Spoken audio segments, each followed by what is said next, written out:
ভুটানের বিপক্ষে দুটি ফিফা প্রীতি ম্যাচ খেলতে দেশ ছেড়েছে বাংলাদেশ।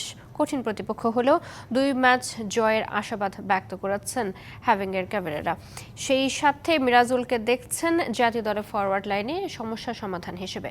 দেশ ছাড়ার আগে জাতীয় দলকে বার্তা দিয়েছেন বাফুফের সভাপতি কাজী সালাউদ্দিন। অনূর্ধ্ব-20 সাফ চ্যাম্পিয়ন হয়ে ফিরেছেন এই তরুণরা। পরের দিনই জাতীয় দলের হয়ে ধরেছেন ভুটানের পথ, যার মধ্যে দুজন আগেও ছিলেন জাতীয় দলের ডেরায়। আর প্রথমবারের মতো জাতীয় দলের সঙ্গী হওয়া সাফ জয়ের নায়ক মিরাজুলকে নিয়ে বেশ আশাবাদী হেড কোচ। জাতীয় দলের ফরওয়ার্ড লাইনের সমাধান হতে পারে এই তরুণ। মিরাজুল দুর্দান্ত ফরওয়ার্ড লাইনে বল পায়ে নিজেকে শান্ত রাখতে জানে, গোল করতেও বেশ পারদর্শী। আশা করছি ভবিষ্যতে জাতীয় দলের ভালো অ্যাসেট হবে এই তরুণ ফরওয়ার্ড।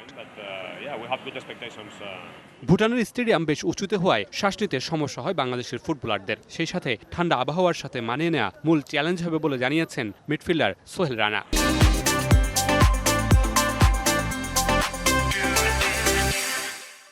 আমরা অনেক হাইটে খেলবো, কারণ আপনার ব্রিথিং নিতে এগুলো নিতে একটু প্রবলেম হয়।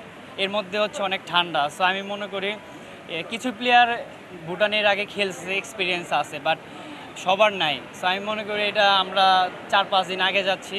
সো আমি মনে করি এই ওয়েদারে আমরা মানায় নিতে পারবো। আর সব সেক্টরের মতো ফুটবলেও পরিবর্তন আসবে বলে আশাবাদ ব্যক্ত করেছেন ম্যানেজার আমির খান। দেশ ছাড়ার আগে জাতীয় দলকে বার্তা দিয়েছেন বাফুফের সভাপতি কাজী সালাউদ্দিন। ওনার সাথে তো যাওয়ার আগে যে কথাটা হচ্ছে, উনি বলেছে যে যেহেতু আমরা একটা ভালো রেজাল্ট নিয়ে আসছি 20-তে, আমরা যেন এই ভুটানের সাথেও ম্যাচটাকে খুব সিরিয়াসলি নেই এবং নিয়ে যেন একটা ভালো রেজাল্ট নিয়ে আসতে পারি।